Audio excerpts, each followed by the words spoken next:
I got to do a couple, guys. I got to get going here. I apologize for cutting this one short. Can you get a ISSO job with a green card as a green card holder? That's a good question. Yes, you can. However, maybe not an ISSO. It's going to be harder to get an ISSO job. Okay, but let me show you my screen here. Let me show you how you can get a compliance job, a security compliance job with a green card. So there are cybersecurity jobs that have a public trust clearance. It's a type of clearance. Public trust clearance. It's a type of clearance that doesn't require you to be a U.S. citizen, if I'm not mistaken. Yeah, well, let me see. Let me try this one here. And usually they'll say, hey, you must be a U.S. citizen. They'll tell you right on there. This one might not be, and it's not giving me that information. So this is a public trust, I think, but it's not. Okay, how about this? Let's do this. Let's just be straightforward here. Let's just say, watch this. Cyber security green card. They usually put GC as green card, by the way. Let's see, CloudStrike. Let's look at this one. It will say in here. Yep, there you go, right there. See this? That's the keyword right there. See, it says green card for clearance. U.S. citizen or green card for clearance. There you go. That's what you want to look for when you're looking for positions. Now, do they do this for ISSOs? Let's see. Let's just type in ISSO. I've not seen a lot of green card holders be ISSOs, but I could be wrong. Senior chemist. See that?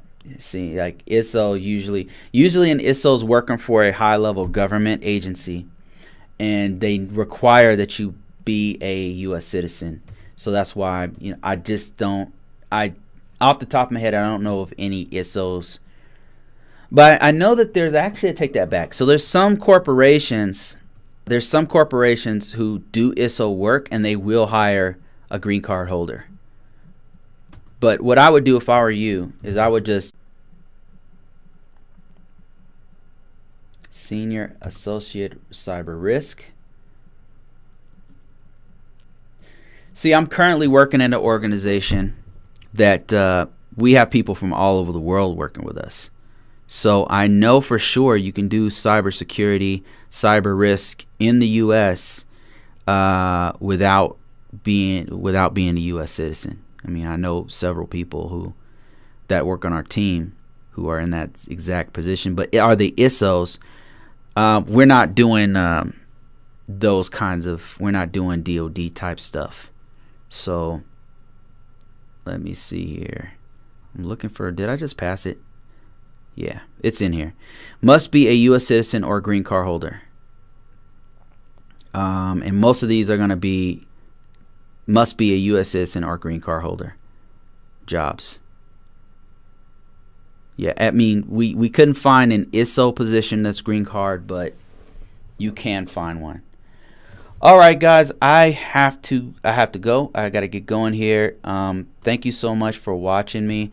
If you have any other questions, if you look in the description below, there'll be a place where you can actually join me all times of the day, on holidays and weekends and stuff, on Discord. If you have any kind of questions, I'll answer them when I can.